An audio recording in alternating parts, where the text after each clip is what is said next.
अस्सलाम वालेकुम नाज़रीन, खुल के बोल के साथ मैं हूं ईमान नवाज। प्रोग्राम में आपको कहेंगे खुशामदीद। नाज़रीन, एपेक्स कमेटी के इजलास में वज़ीर-ए-आज़म पाकिस्तान के जहन पर तहरीक इंसाफ की सियासत और सोशल मीडिया का गलबा रहा। सिक्योरिटी के हवाले से कमेटी के इजलास में सियासत नजर आई और पख्तूनख्वा के वज़ीर आला अली अमीन गंडापुर भी शिकवा कुना नजर आए।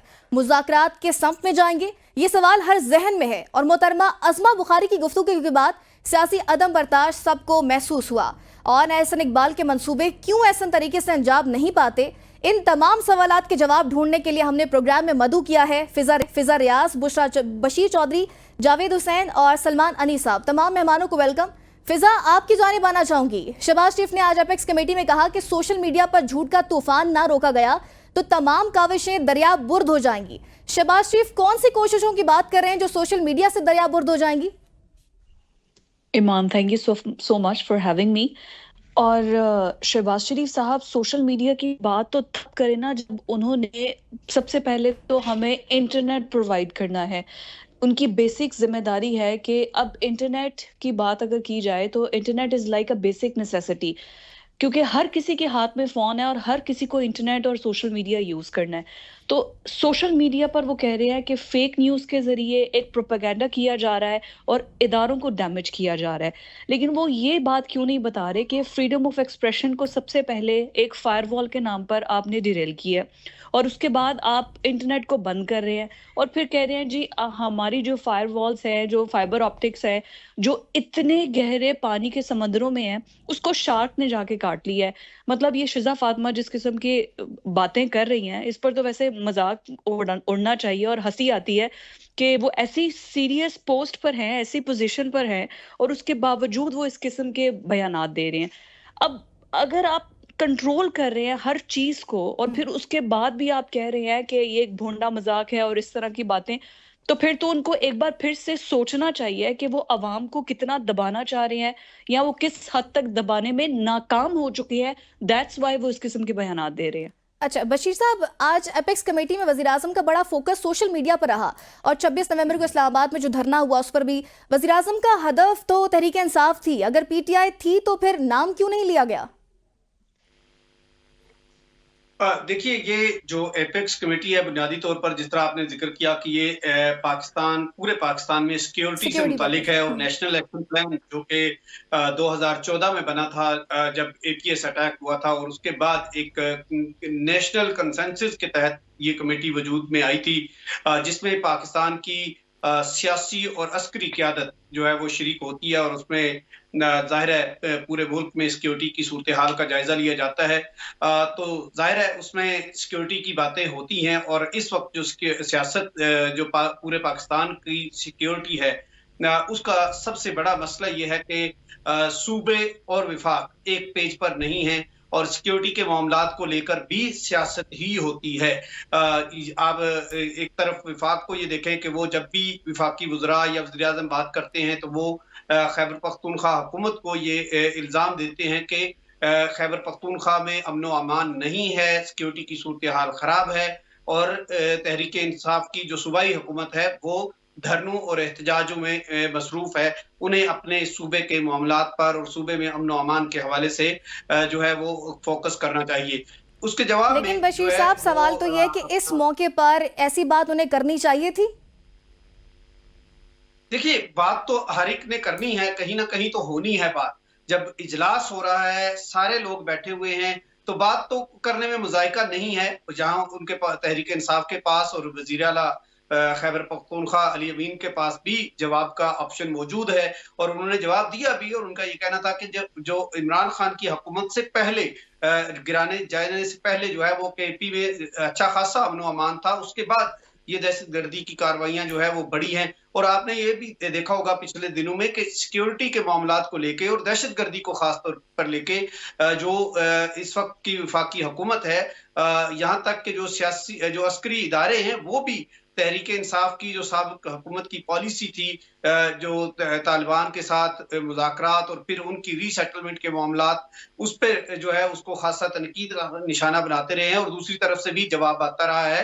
तो ये मामला जगह तो ऐसी थी कि जिस पर बात तो होनी चाहिए थी और बात हुई भी, लेकिन ये कि जाहिर है मेरा ख्याल है कि जो कंसेंसस दहशतगर्दी के मामले पर है, और अगर उसमें कहीं से कहीं भी कोई दरार मौजूद है या तो कोई दरार सामने आ रही है, तो उसको फिल करना चाहिए। उसको मिल के सूबाई हुकूमतों को अपने साथ मिला के उसके आगे बढ़ना चाहिए, ना कि एक दूसरे पर तनकीद करें और इस तनकीद को और सियासत को जो इस वक्त गर्मा गर्मी है उसको इस इशू के साथ जो है वो मिलाया जाए। दो इश्यूज हैं, एक पर तो हुकूमत खुद बोल बोल के और चीख कर कहती है कि मुआशी मामलात में जो है वो सियासत। जस्टिस याया अफरीदी वो जज है। पर जावेद साहब, आपका पॉइंट, वजीर आजम की जानिब से एपेक्स कमेटी में एक सियासी जमात को टारगेट करना दुरुस्त था, क्योंकि एपेक्स कमेटी तो मुल्क की सिक्योरिटी सूरत हाल के लिए नहीं होती। आप क्या समझते हैं कि वजीर आजम की जानिब से एपेक्स कमेटी में सियासी बात करना मुनासिब अमल था, जैसे कि अली अमीन गंडापुर ने भी इस चीज का गिला किया है? जी देखिए, ये जो आज एपेक्स कमेटी थी ये नेशनल इलेक्शन प्लान पर थी, और इसके अंदर जो इसका एजेंडा था उसमें बताया गया था कि 2021 में जो नेशनल एक्शन प्लान 2 है उससे मुतालिक हिकमत अमली पर गौर किया जाएगा। तो 2021 में जो चीजें इमर्ज होके और 2014 के बाद से जो सूरत हाल आगे बढ़ी थी उसमें उन तमाम तर चीजों और हालात वाक़यात का जायजा लिया गया, जिसमें ये सोशल मीडिया भी एक जिसके जरिए दहशतगर्दी के जो अनासिर हैं मुख्तलिफ दुनिया के मुख्तलिफ कोनों में बैठ के पाकिस्तान के खिलाफ फर्जा सराई की जाती है, या फिर दहशतगर्द जो अनासिर हैं उनको बीफ अप करने के लिए जो है उसका इस्तेमाल किया जाता है। तो उस तनाजुर में इस नेशनल एक्शन प्लान 2 को जो है वो उसमें कुछ चीजें मजीद शामिल की गई थी, और उस तनाजुर में आज की मीटिंग भी उसकी एपेक्स कमेटी में उस पर गौर किया गया, जिसमें बिलखसूस जो कि बलूचिस्तान और खैबर पख्तूनख्वा में बैठ के बैरूनी अनासर के साथ नेटवर्किंग में यहाँ पर लोगों को उनकी ज़हन साजी और फिर उनको वर्गलाने में अपना किरदार अदा करते हैं। तो उसमें सोशल मीडिया का उस तनाजुर में वज़ीर आज़म ने वो जिक्र किया कि जो सोशल मीडिया का इस्तेमाल है उसके जरिए जो इंतहा पसंद अनासिर हैं उनको हवा दी जा रही है, जिसका कला कमा मिलकर करना पड़ेगा, और बिलखसूस खैबर पख्तूनख्वा और बलूचिस्तान में ऐसे अनासिर की सरगोबी करना होगी। और दूसरी जानिब जो जिक्र है 26 नवंबर का वो भी इस मीटिंग में हुआ है, जिसका जिक्र अली अमीन गंडापुर ने आज अपनी मीडिया की जो गुफ्तगू थी उसमें उसका इजहार किया कि ये जिक्र जो है वो वज़ीर आज़म की जानिब से किया गया, जो कि जिसमें उन्होंने कहा कि गोली नहीं चली री चौक पर, तो उस पर उन्होंने कहा कि ये नामुनासिब अल्फाज थे, क्योंकि वहां पर उन्होंने अली अमीन गंडापुर ने जो है वो वहां पर ये बताया उनके बकौल के इसमें 13 अफराद जो है वो जाँ बाग हुए और 40 से ज्यादा जो है वो जख्मी थे और 63 के करीब जो है वो अभी भी लापता है। तो इस हवाले से एक फिगर उन्होंने अपनी मीडिया टॉक में दिया है। तो ओवरऑल एक मजबूती सिक्योरिटी की सूरत हाल पर ये एक फोरम है, हाई लेवल फोरम है, जिसमें हर तरह की सिक्योरिटी को मद्देनजर रख के, चाहे वो सरहदों की सिक्योरिटी हो, आपकी नजरियाती सिक्योरिटी हो, उसके साथ साथ जो आजकल साइबर सिक्योरिटी जो है वो एक बड़ा मसला है, तो उसको भी नजरअंदाज नहीं किया जा सकता। तो इस हवाले से उस सिक्योरिटी जो इसमें आम आदमी, अब हर शख्स के हाथ में एक फोन है, हर शख्स जो है वो साइबर सिक्योरिटी के उस एम्बेट में आता है, तो उसके लिए जरूरी है कि रियासत अपनी हिकमत अमली उस हवाले से उस महाज पर भी तैयार करे। तो ये तमाम तक चीजें नेशनल एक्शन प्लान का हिस्सा हैं, और नेशनल एक्शन प्लान में जो आपको पता है कि जो फैसला साजी है वो इस एपेक्स कमेटी के पास है। तो एपेक्स कमेटी ने आज अहम फैसले लिए हैं, और इसमें जो है वो बिलखसूस जो बड़ा महाज है वो सोशल मीडिया ही है, और उस पर जो है वो ऐसे अनासिर जो कि दहशतगर्दी को हवा देते हैं उनकी सरकोबी के लिए जो है वो फैसले किए जा रहे हैं। ठीक है सलमान साहब, यहाँ पर एक और सवाल भी पैदा होता है कि एक जानिब तो हुकूमत तहरीक इंसाफ से मुज़ाकरात जारी किए हुए है, दूसरी जानिब मुल्क के वज़ीर आज़म की जानिब से एपेक्स कमेटी में सियासी बयानात मुज़ाकरात को नुकसान नहीं पहुंचाएंगे। वुज़रा की बात ठीक है, मगर शहबाज शरीफ पूरे मुल्क के वज़ीर आज़म है, और एपेक्स कमेटी में इस चीज़ को लाना क्यों ज़रूरी था? अच्छा, आप इन्हें क्यों सियासी बयान समझती हैं? आपको क्यों ये लगता है कि अगर वज़ीर आज़म मुल्क की सिक्योरिटी की बात करें तो वो सियासत तो नहीं है ना, वो तो मुल्क की सिक्योरिटी का मामला है। अगर उनको ये लगता है, जो वो पहले भी बार बार करा चुके हुए हैं अपनी बेतहाशा प्रेस कॉन्फ्रेंसेस के अंदर, कि डिजिटल दहशतगर्दी हो रही है भाई, तो अब वही जो सारी वो तहमीद मानते हैं और उनका जो नैरेटिव है, और वो आज भी जो उन्होंने बात की है वो ये है कि जी अगर मुज़ाकरात का अमल चल रहा है तो खदशा ये है कि जो वो स्पेसिफिकली तहरीक इंसाफ की बात कर रहे हैं, वो डिजिटल दहशतगर्दी भी आपका पॉइंट ठीक है, लेकिन उसमें तहरीक इंसाफ को पॉइंट आउट किया गया है। आपने कहीं पूरी उसमें 26 नवंबर का जिक्र, वो देखिए ना क्या बच्चे को समझ आती है कि वो क्यों किया गया। जी बिल्कुल, बच्चे को समझ में आती है, जिनको समझ आनी चाहिए उनको नहीं समझ में आती। कि आप अगर थोड़े अरसे के लिए खामोशी इख्तियार करें और अदब का दामन पकड़ के रखें तो आपके लिए मामला ठीक हो सकते हैं। उसी पॉलिटिकल पार्टी की बात हो रही है। और ये मैसेजेस ना सिर्फ प्राइम मिनिस्टर देते हैं बल्कि बाकी भी तमाम वज़रा और जो बाकी लॉट है वो भी यही समझाने की कोशिश करती है पीटीआई के दोस्तों को कि भाई तहम्मुल रखें, सब्र करें, मामलात बिल्कुल आपकी फेवर के अंदर कन्वर्ट होंगे। लेकिन ये जो आप बयानबाजी दागते हैं और उसके बाद आपकी पूरी डिजिटल ब्रिगेड जो है वो उसके ऊपर लॉन्च हो जाती है, उससे बड़े अच्छे अच्छे सीधी चलती हुई जो चीज़ें हैं वो गलत पटड़ी पे चढ़ जाती हैं। अब ये जो आप 26 नवंबर की जो बात कर रही हैं, क्या ये हम टॉक शोज़ के अंदर बैठ के बात नहीं कर रहे थे कि इमरान खान साहब चाहते हैं कि संजानी के अंदर जो है वो जलसा मुनक्कद किया जाए और प्रोटेस्ट वहाँ पे किया जाए? किसके कहने के ऊपर वो सारा जो जुलूस था और जो जलसा था और वो जो लोग थे और वो जो इंतशार फिर उसके बाद हुआ जिसके आफ्टर मैथ में वो कहते हैं कि हमारे ऊपर गोलियां चलाई गई हैं, तो आप रुक जाते, अपने लीडर की बात मान लेते, संजानी से आगे ना जाते तो मामलात मुख्तलिफ होते। अब वो कौन से अनासर थे? वो यही डिजिटल मीडिया के लोग थे, वो यही फिजिकल ग्राउंड के ऊपर लोग मौजूद थे जो पुश कर रहे थे अपने लीडर्स को कि आओ चलो चलते हैं डी चौक के ऊपर और कब्जा करते हैं गवर्नमेंट की अमलाक के ऊपर। तो ये फिर जब वो चीज़ें एकदम से फ्लेयर अप होती हैं और जो वायरलिटी है डिजिटल मीडिया का लोग बार बार जिक्र इस वजह से करते हैं और उसको आपको अकाउंट फॉर करना पड़ता है कि जो जिस तरीके से चीज़ें डिजिटल मीडिया पे वायरल होती हैं वो हमने ना पहले प्रिंट मीडिया में देखी ना इलेक्ट्रॉनिक मीडिया पे देखी। तो जाहिर है जब चीज़ें इस तरह उनका एक आउटबर्स्ट होगा। अब आप ये देखें कि ये जो पंजाब कॉलेज वाली एपिसोड चली थी पूरी फेक न्यूज़ के ऊपर इतना नुकसान हुआ उस इंस्टीट्यूशन का या बाकी गवर्नमेंट का अमन और अमान की सूरत हाल को काबू करने के लिए, तो डिजिटल मीडिया एक आपका मसला है तो सही ना। और फिर आप जाहिर है क्योंकि सिर्फ एक पॉलिटिकल पार्टी है जिसका बहुत कंप्लीट होल्ड है, बहुत स्ट्रांग होल्ड है डिजिटल मीडिया। सलमान साहब अगर फेक न्यूज की बात है तो वो सिर्फ एक पार्टी तो नहीं चला रही, इस वक्त तमाम ही हुकूमत भी चला रही है, मीडिया भी फेक न्यूज फैला रहा है, तो वो सिर्फ एक पार्टी को अपने खिलाफ ही फेक न्यूज निकालेगी? ऐसे नहीं होता। क्यों नहीं निकालती है? डीपीओ की प्रेस कॉन्फ्रेंस, आजमा बुखारी की प्रेस कॉन्फ्रेंस पिछले साल की तस्वीरें नहीं चलाई गई? वो फेक न्यूज़ हैं। देखें आप जान के एक चीज़ को, एक नैरेटिव को बिल्ड करें और उसके बाद आप लोगों को इंटाइस करें और उनकी जहन साजी करें जिसके नतीजे के अंदर मुल्क का, मुमलिकत का, अमलाक का नुकसान हो, जानी नुकसान हो, वो डेंजरस चीज़ होती है। जब जो सरकार फेक न्यूज फैलाती है उसको आप किस कैटेगरी में लेते हैं? जी लॉज मौजूद हैं जिनके खिलाफ फेक न्यूज है, वो इस वक्त अदालतों के अंदर केस लगे हुए हैं, उनके भी नतीजे आएंगे। ऐसा बनाए हुए हैं और उन लॉज का आपके किसी वजीर पे इतलाक नहीं होता। वजीर आजम खुद ट्विटर इस्तेमाल करते हैं, वीपीएन का इस्तेमाल करते हैं, उधर कोई इतलाक नहीं होता। ये इतलाक होता है सिर्फ आम आदमी के ऊपर, जहां पे हुकूमत के मुखालिफ कोई आपकी राय दे दी जाए, ये कानून वहां पर एक्टिवेट हो जाते हैं, वहीं पे एफआईए कार्रवाई करने दौड़ने लग जाती है और बाकी किसी जगह पे इसका दिखाई नहीं देता। आपने पूरी एपेक्स कमेटी जो कि हाई लेवल फोरम था जिसमें आपके पूरे मुल्क की अमन और सलामती की बात की जाती है, उसको आपने सिर्फ एक पार्टी के साथ जाके मंसूब करके उसको बिल्कुल लोकलाइज कर दिया इस मामले को। तो इस तरह से नहीं है मेरे भाई। आपको क्या लगता है क्या वजीर आजम ये नहीं समझते कि वो एक, और क्या सिर्फ वजीर आजम, क्या पाकिस्तान का कौन सा वो मुक्तदर हल्का है जो ये नहीं समझता कि पीटीआई की वजह से ही 80% आपके मामला जो है वो खराब हो रहे हैं? और सारी बहस क्या चल रही है? Why else do they want to contain PTI? वो जो पीटीआई की बयानबाजी है उसके ऊपर क्यों ये आप बैन लगाते हैं? इसी वजह से है ना। कुछ मालूमात है इस बात का, अगर आप वजीर आजम से बैठ के उनके साथ उनके दिल का हाल अहवाल पूछें तो उनको अभी आपको अंदाजा होगा कि वो किस किस्म के हालात से इस वक्त दो चार हैं। तो ऐसा नहीं है, ये आप पॉलिटिकल जो आपकी जो एक पॉलिटिकल पार्टीज या पॉलिटिकल साइड की एक जो अपनी स्पेस थी वो स्पेस आप खुद कम कर रहे हैं ना, उन चीजों को सवार करके अपने आप पे। एक ओवरऑल अमन और अमान का एक बड़ा मसला है मुल्क के लिए, उसकी अहमियत है। आप उस तनाजुर में सारी चीजों को अगर देखें जी तो बताया ना कि 26 नवंबर को एक सूबे ने फेडरेशन के ऊपर हमला किया, उसके बारे में आप क्या कहेंगे? और अगर वो एपेक्स कमेटी के अंदर डिस्कस नहीं होगा तो वो कहाँ डिस्कस होगा? तो फिर मुज़ाकरात क्यों कर रहे हैं आप? नॉर्मलाइज करना है ना गवर्नमेंट ने, इसीलिए मुज़ाकरात करेगी ना गवर्नमेंट, ताकि ये इंतशार कम हो। जिम्मेदार ठहराते हैं आपको दहशतगर्दी के दूसरे अनासिर जो बलूचिस्तान में है और जो रॉ यहाँ पर एक्टिविटीज कर रहा है वो नजर नहीं आती है आपको। सिर्फ एक आपको क्या पता उनके ऊपर क्या ऑपरेशन हो रहे हैं?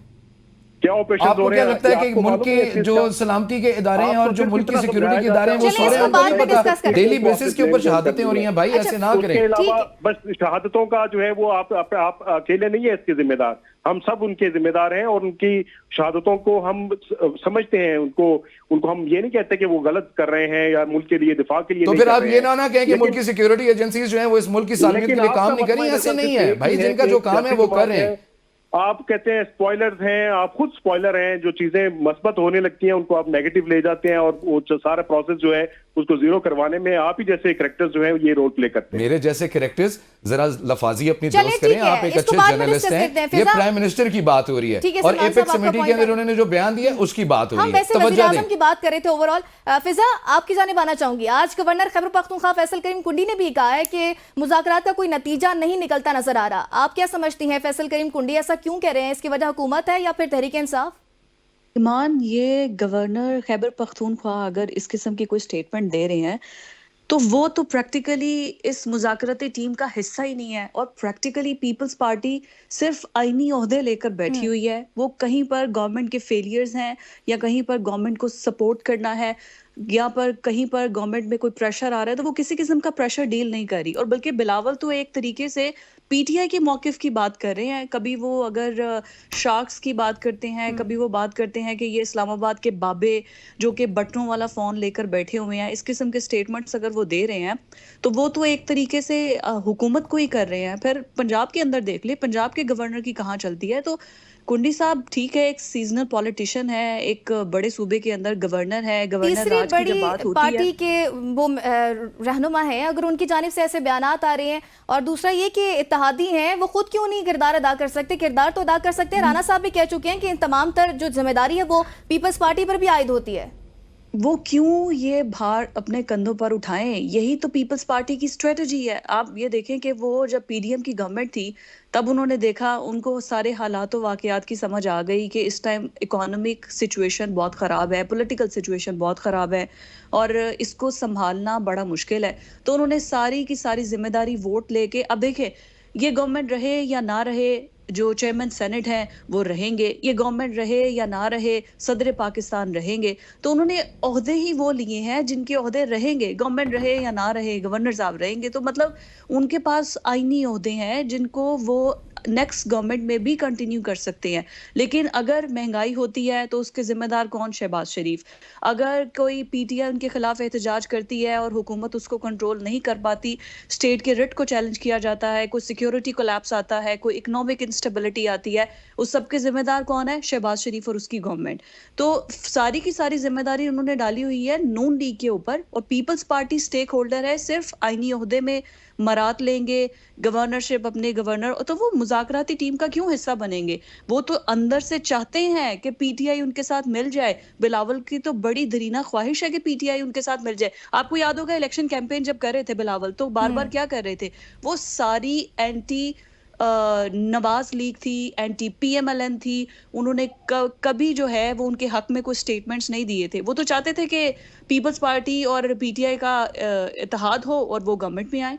और दूसरे जो मेरे सीनियर पैनलिस्ट गुफ्तगू कर रहे थे उनमें बस मैं एक बात के कमेंट करना चाहूंगी कि आप मीडिया को जो सोशल मीडिया है उसको इतना हाइप बना के क्रिएट कर रहे हैं और एपेक्स कमेटी और नेशनल एक्शन प्लान की बात कर रहे हैं, तो डॉन लीग्स को ना भूले। डॉन लीग्स किसने करवाई थी, क्यों करवाई गई थी, क्यों फिर नून लीग के बड़े सीनियर बंदे को रिजाइन देना पड़ा था, उसकी सियासत खत्म हो गई, वो किस वजह से करवाई थी, क्यों करवाई थी, उसके भी मुहर्रकात है।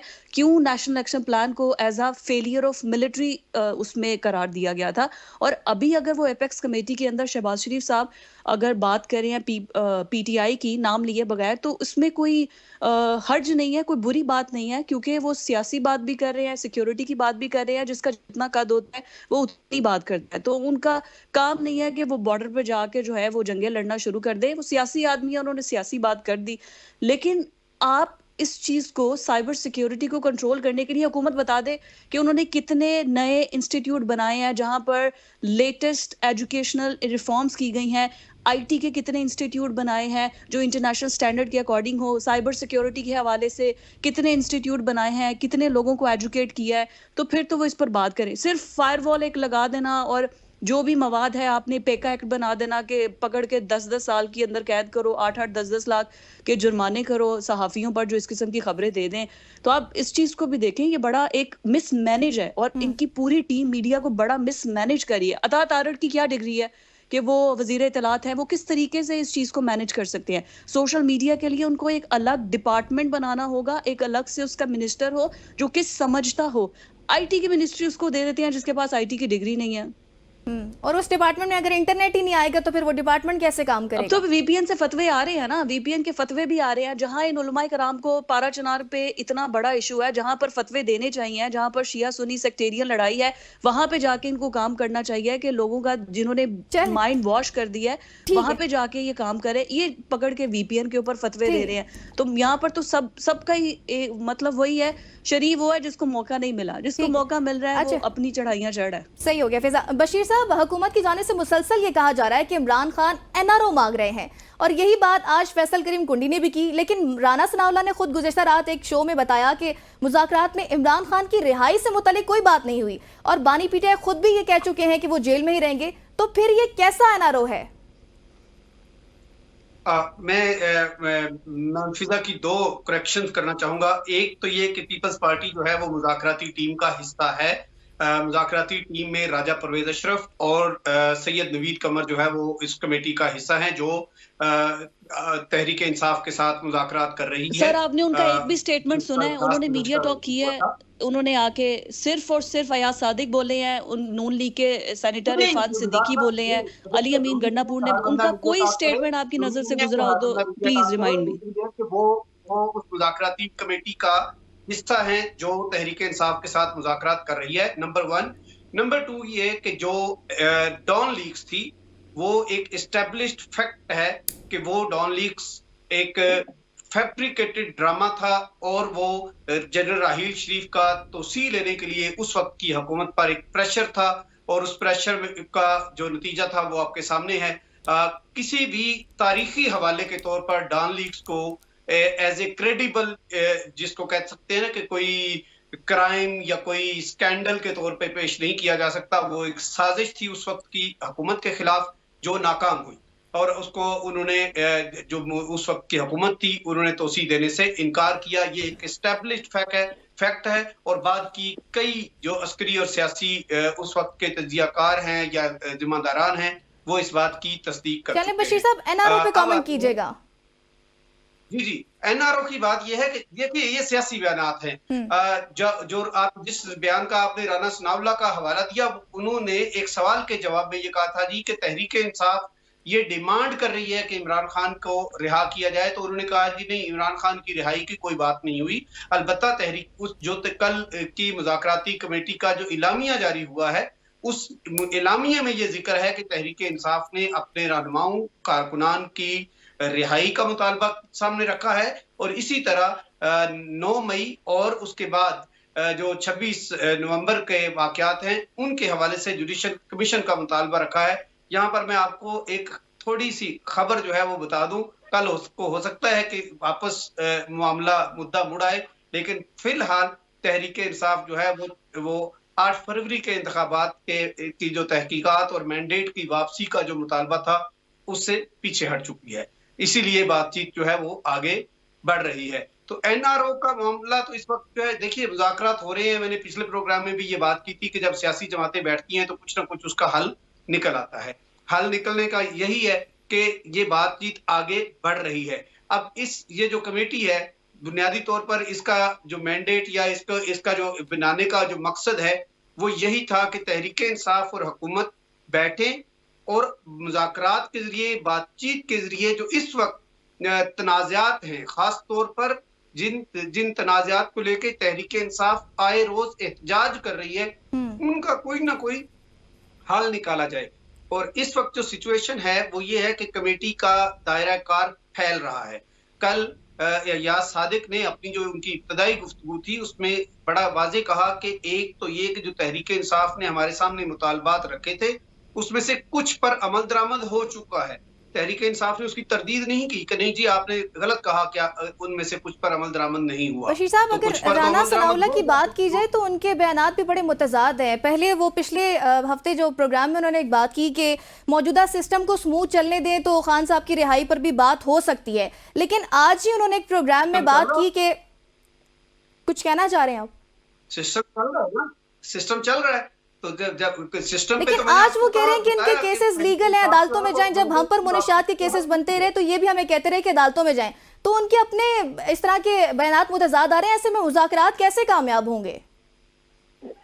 देखिए, मुज़ाकरात की कामयाबी या नाकामी का फौरी तौर पर कुछ भी कहना इंतहाई क़ब्ल वक्त है, क्योंकि मुज़ाकरात आगे बढ़ रहे हैं। मुज़ाकराती कमेटी में इस वक्त किसी किस्म का कोई डेडलॉक मौजूद नहीं है, चीजें आगे चल रही हैं। अभी ये बिल्कुल इब्तदाई, अभी तो तहरीक इंसाफ ने अपने मुतालबात तहरीरी तौर पर पेश भी नहीं किए कि उसको लिखत पढ़त में लाया जा सके, तो अभी तो उसकी कामयाबी या नाकामी का नहीं कहा जा सकता। एक बात।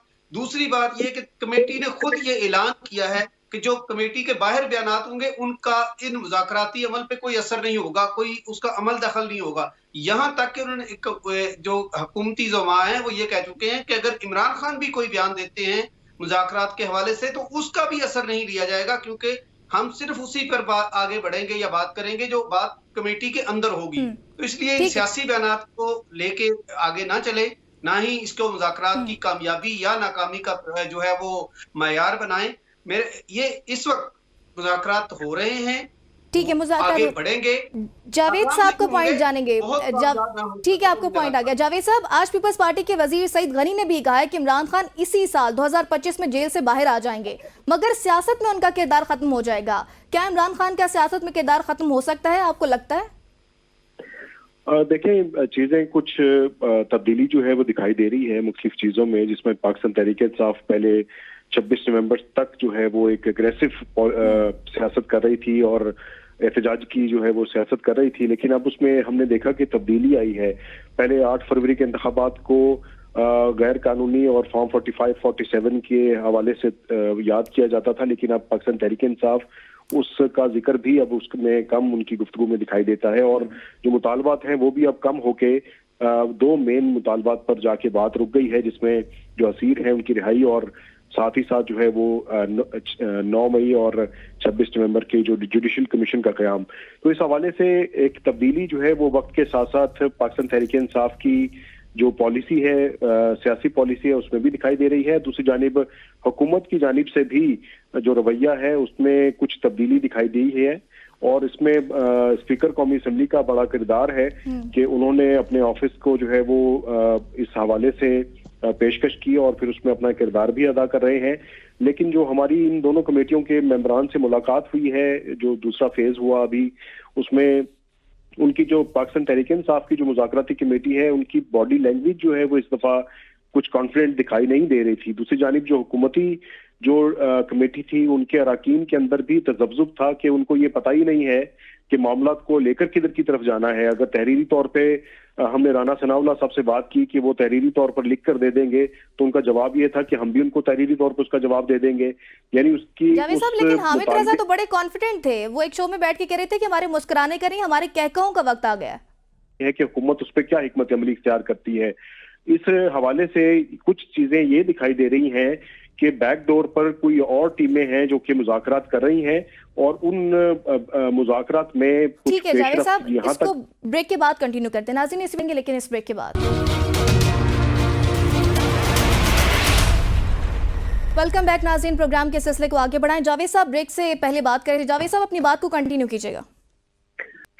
तो मैं ये कह रहा था कि मुज़ाकरात जो है वो लग ये रहा है कि किसी और जगह पर मुज़ाकरात की मेज, जो संजीदा मुज़ाकरात हैं वो कहीं और हो रहे हैं, और दुनिया को दिखाने के लिए जो टीमें हैं वो इस वक्त यहाँ पर मौजूद हैं। इससे कबल आपको याद होगा कि 9 मई होने से पहले 5 मई तक पाकिस्तान तहरीक इंसाफ और हुकूमत के दरमियान भी मुज़ाकरात हो रहे थे। आपको याद होगा कि पार्लियामेंट में यही नायब वज़ीर-ए-आज़म इसहाक़ डार की ज़ेरे सदारत जो है वो एक कमेटी हुकूमत की बातचीत कर रही थी, और दूसरी जानिब शाह महमूद कुरैशी और दीगर जो अराकीन थे ये मुज़ाकरात कर रहे थे, और पार्लियामेंट में वो सेशन हो रहे थे, और वो आखिरी मुज़ाकरात का जो तारीख थी वो 5 मई थी, जिसके चंद दिन बाद फिर 9 मई हुआ। और उसमें जो अभी चीजें कुछ सामने आई हैं, जो हमारी वफाकी वज़रा उस वक्त भी वजीर थे, उनसे हमारी बातचीत हुई, तो उन्होंने बताया कि उस वक्त भी बैकडोर पर मुख्तलिफ जगहों पर 3 से 4 मुलाकातें दीगर टीमों के दरमियान में हो रही थी कि मुज़ाकरात को एक संजीदा पैराए में कैसे लेकर जाया जाए। लेकिन उस वक्त जो है वो दिखाई दे रहा था कि रियासत जो है इस मूड में नहीं थी, कि इस्टेब्लिशमेंट जो है वो मेज पर नहीं आना चाहती थी, और वो अपना जो हिसाब किताब है उसको बराबर करने के अलावा कोई ऑप्शन उनके पास ज़ेरे गौर नहीं था। तो इस वक्त हुकूमत बड़ी इस पे कॉन्फिडेंट दिखाई देती है कि जो वजीर अभी बात कर रहे हैं कि हुकूमत अगर बातचीत कर रही है तो एस्टेब्लिशमेंट को एतमाद में लेकर कर रही है। तो अगर एस्टेब्लिशमेंट ऑन बोर्ड है और मुज़ाकरात की मेज पर सब फरीकैन बैठे हुए हैं तो इसमें कुछ ना कुछ पेशरफ जो है वो अगले जो अभी एक हफ्ते के बाद दोबारा मुज़ाकरात होने हैं उसमें दिखाई देनी चाहिए, क्योंकि 31 तारीख जो है वो डेडलाइन है पीटीआई की। ठीक है, इसी पे सलमान साहब आप पे आना चाहूंगी। वजीर इत्तलात पंजाब असमा बुखारी ने कहा है कि मौफी के बाद जेलों से निकलने वाले जो 9 मई के मुजरिम हैं पिछले अजाइम को दोहरा रहे हैं। क्या समझते हैं अगर कोई वर्कर किसी सियासी जमात के लिए 2 साल कैद भी काटता है और फिर वापस रिहा हो जाता है और उसके बाद रिहाई के बाद वो जमात के लिए नारेबाजी कराए, तो इसमें कौन सी मुजरमाना आज़म है? क्या मुस्लिम लीग नून के पास सियासी बर्दाश्त बिल्कुल ही नहीं रही? नहीं, मेरा ख्याल है ओवर रिएक्शन है बहुत सारी चीज़ों के ऊपर। हमेशा जो है ना गवर्नमेंट को बुर्दबारी का मुजाहरा करना चाहिए, because they are in power, they are in government. और हर चीज़ के ऊपर जब आप रिएक्ट करेंगे और हर चीज़ के ऊपर जब आप रिएक्शन देंगे तो इसी किस्म की ये जो लफाजी जंग है ये आपको देखने के लिए मिलेगी। उनके पास भी कोई टाइम नहीं होगा मेरा ख्याल है, तो इसी वजह से उन्होंने इस किस्म की चीज़ पे जो है वो कंटेस्ट कर दिया होगा। बाकी जहाँ तक रही बात कि हुकूमत जो है वो कितनी डगमगाएगी कितनी नहीं डगमगाएगी, मुज़ाकरात की जो बात सारी चल रही है, आप NRO की बात करी थी, 2-3 चीज़ें प्लीज़ दिमाग में रखें। NRO एक अलहदा मामला है, रिहाई एक अलहदा मामला है। जो NRO की बात हो रही है, खान साहब के ऊपर बहुत सीरियस किस्म के सेडिशन चार्जेस हैं जो वो फेस कर रहे हैं। जो ये तोशा खाना 1, 2, 3 जो कहानी चल रही है, कहीं ना कहीं तो उनके लिए मामलात ख़राब हैं। वो इतनी जल्दी इस सारी की सारी चीज़ से पीछा नहीं छुड़ा सकते। तो ज़ाहिर है जो लचक और नरमी का मुजाहरा उन्होंने किया है वो उनकी फेवर में जाता है। आज अगर आप शाह महमूद कुरैशी साहब की एक स्टेटमेंट देखें, गालिबन पेशी थी उनकी, उस पर उन्होंने बहुत काम की बात की और इसी के ऊपर फोकस होना चाहिए। उन्होंने कहा कि मुज़ाकरात की ज़रूरत PTI को नहीं है, पाकिस्तान को है। ये बहुत बहुत अच्छी स्टेटमेंट है। और क्योंकि ज़ाहिर है शाह महमूद कुरैशी साहब एक पुराने सीनियर सियासतदान हैं, तो उनसे यही तवक्का थी। हम भी यही कह रहे हैं कि आप अभी झगड़ों को साइड के ऊपर रख के पाकिस्तान की सालमियत की बात करें, पाकिस्तान की मईशत की बात करें, पाकिस्तान के कारोबार की बात करें, पाकिस्तान को आगे ले जाने की बात करें। ये जो दूसरे तीसरे मसाइल आपके हैं, आप जब इन्हीं के ऊपर पूरा का पूरा फोकस रखेंगे कि नहीं 8 फरवरी का बताओ, नहीं 9 मई का बताओ, नहीं 26 नवंबर का बताओ, तो आप कहीं मुल्क को पीछे ना छोड़ जाएं। मुल्क की जो सालमियत और बकाया है उसको आप पसे पुश ना डाल दें। आज जहाँ से ये सारी गुफ्तगू शुरू हुई, एपिक्स कमेटी का भी यही मकसद था, जिसको आप कह रहे हैं कि वो पोलिटिसाइज हो गई उनकी स्पीच या उसके अंदर एक पॉलिटिकल पार्टी को उन्होंने टारगेट किया है। बहुत अच्छी बात है। यही वे फॉरवर्ड है कि हम जो गलतियां कर रहे हैं उनको भी साथ सुधारते जाएं, उनको भी बताते जाएं कि आपका स्टैंस बहुत हार्ड है, इसमें थोड़ी सी लचक पैदा करें और जहां पे लचक पैदा की गई है उसको जो है आप अप्रिशिएट करें और इस प्रोसेस को आगे लेके चलें।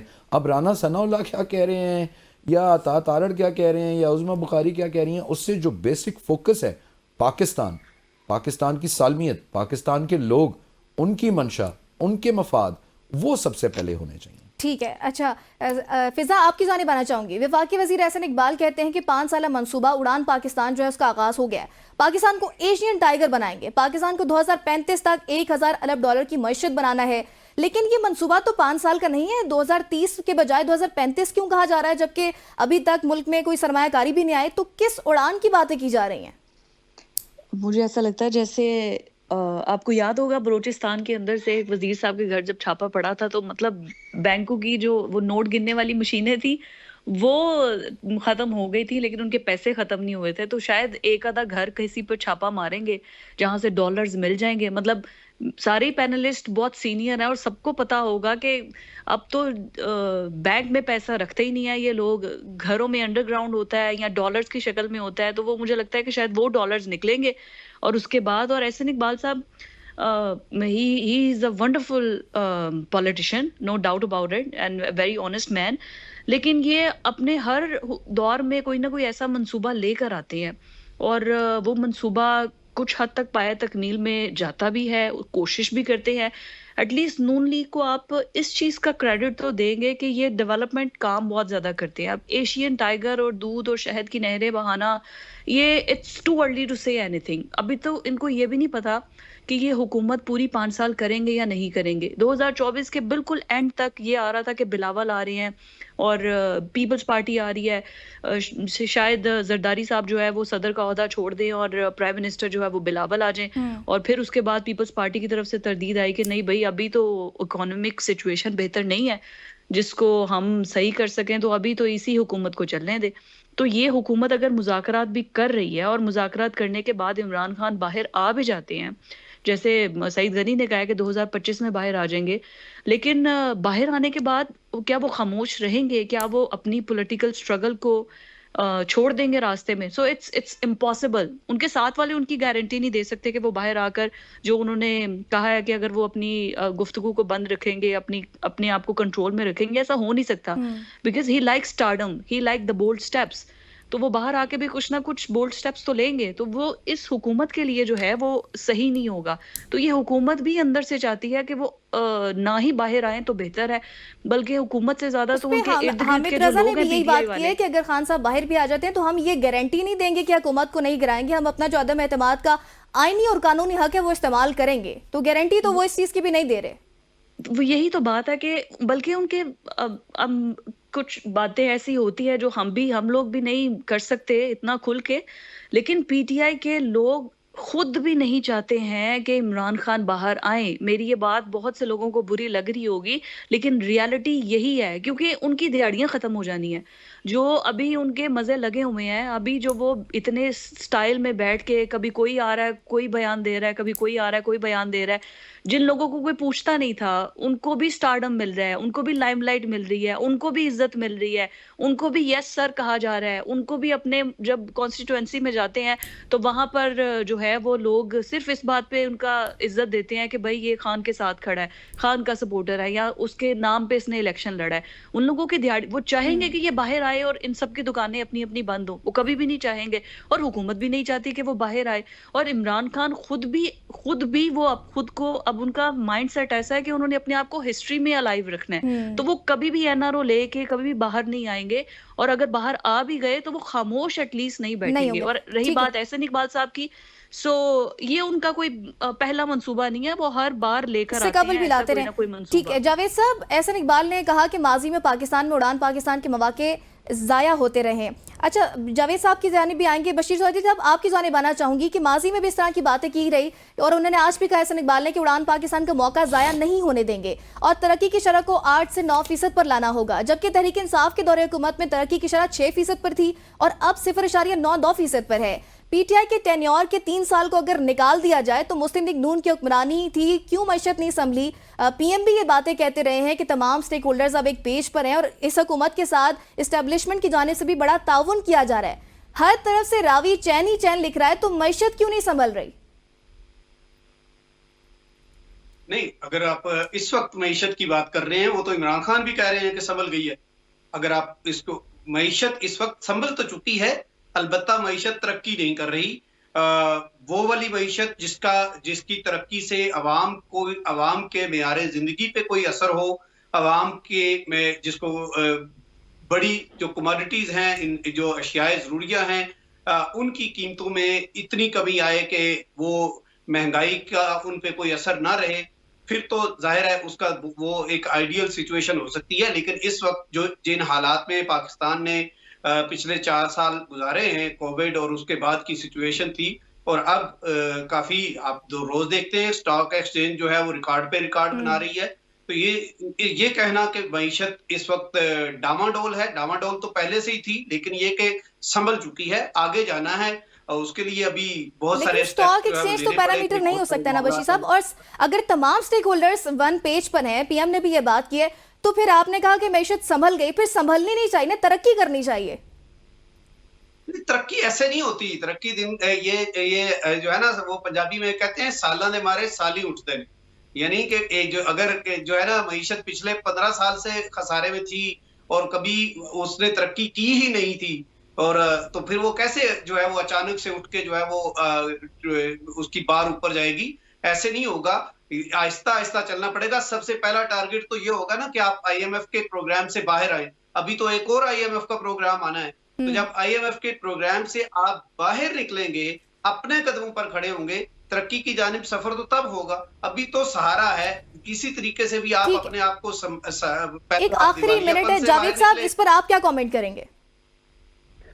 जी देखें, ये एहसन इकबाल साहब का जो उड़ान पाकिस्तान है उससे मुतालिक एक तो मैं ये कमेंट करना चाहूंगा कि उसमें उन्होंने ज्यादातर जो उनके जो अहदाफ हैं वो डिजिटल इनकलाब पर मुनहसर उन्होंने इन्हिसार किया है। इस तमाम तर जो तरक्की के अहदाफ मुकर्रर किए जा रहे हैं आइंदा 5 साल और वसीउल मुद्दत के हवाले से 10 साल के लिए, तो इसमें सवालात वही हैं कि इस वक्त डिजिटल इनकलाब की तैयारी की जा रही है और दूसरी तरफ डिजिटल दहशतगर्द बढ़ते चले जा रहे हैं और आप इंटरनेट पर पाबंदियां लगा रहे हैं, सोशल मीडिया और डिजिटल मीडिया के ऊपर पाबंदियां लगाई जा रही हैं। तो एक तरफ ये पाबंदियां हैं और दूसरी तरफ फिर आप फ्रीलांसर्स जो हैं वो इंटरनेट की वजह से परेशान हैं और जो बैरून मुल्क बैठे लोग अपना कनेक्टिविटी के इंतजार में हैं कि कुछ बिजनेस उनका चलेगा, वो मामला भी ठीक है, आपका पॉइंट आ गया। और फ्रीलांसर्स भी मुतासिर हो रहे हैं, ई कॉमर्स भी मुतासिर हो रही है। प्रोग्राम का वक्त नाज़रीन, अपने तमाम पैनलिस्ट का शुक्रिया, अपना ख्याल रखेगा, अल्लाह नेगेबान।